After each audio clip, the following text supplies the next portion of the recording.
नमस्ते दोस्तों। ये कहानी है भारत के एक छोटे से गांव रंगपुर की। गांव क्या था? हंसी खुशी का डेरा था। और इस गांव में रहते थे हमारे मुख्य किरदार, सीधे सादे, मेहनती और थोड़े से भोले किसान रामलाल जी। रामलाल जी की दुनिया उनका खेत और उनकी प्यारी पत्नी जसोदा थी। एक बार की बात है, रामलाल जी ने अपने खेत के एक कोने में कद्दू का बीज बोया। रोज पानी देते, खाद डालते और बीज से बातें करते। अरे ओ मेरे प्यारे, जल्दी बड़ा हो जा, तुझे सब्जी मंडी ले जाऊंगा। रामलाल जी की मेहनत रंग लाए और कुछ ही हफ्तों में वहां एक नहीं बल्कि एक विशालकाय चमकदार कद्दू उगा। इतना बड़ा कि क्या बताऊं। ऐसा लगता था मानो कद्दू ने जिम ज्वाइन कर लिया हो। एक रविवार की सुबह रामलाल जी कद्दू तोड़ने पहुंचे। उन्होंने जोर लगाया, हाय ईशा। कद्दू टस से मस नहीं हुआ। उन्होंने और जोर लगाया, हाय ईशा। कद्दू अपनी जगह जमा रहा। रामलाल जी को पसीना आ गया।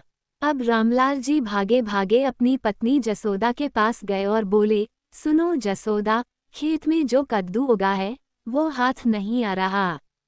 चलो मदद करो। जसोदा जी आई। रामलाल जी ने जसोदा जी को पकड़ा, जसोदा जी ने कद्दू को पकड़ा। दोनों ने मिलकर जोर लगाया, 1, 2, 3, हाइशा।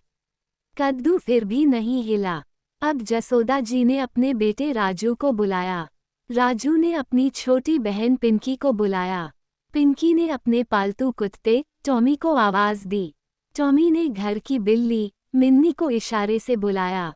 अब खेत में एक लंबी कतार लग गई। रामलाल, जसोदा, राजू, पिंकी, टॉमी और सबसे पीछे दुम हिलाती मिन्नी बिल्ली। सबने एक साथ पूरी जान लगाकर जोर लगाया, हाइशा, हाइशा, हाइशा। जमीन हिल गई, धूल उड़ने लगी और धड़ाम की आवाज के साथ कद्दू जमीन से बाहर आ गया। लेकिन कद्दू के निकलते ही सब एक दूसरे के ऊपर गिर पड़े। रामलाल जी सबसे नीचे, उनके ऊपर जसोदा जी, फिर राजू, पिंकी, टॉमी और सबसे ऊपर आंखें मटकाती मिन्नी बिल्ली। सब हंसते हंसते लोटपोट हो गए। उस दिन गांव में उस कद्दू की सबसे स्वादिष्ट सब्जी बनी और सबने मिलकर खाए।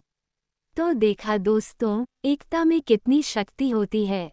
अगर रामलाल जी अकेले हार मान लेते तो इतना मज़ा कभी नहीं आता। कहानी खत्म। धन्यवाद।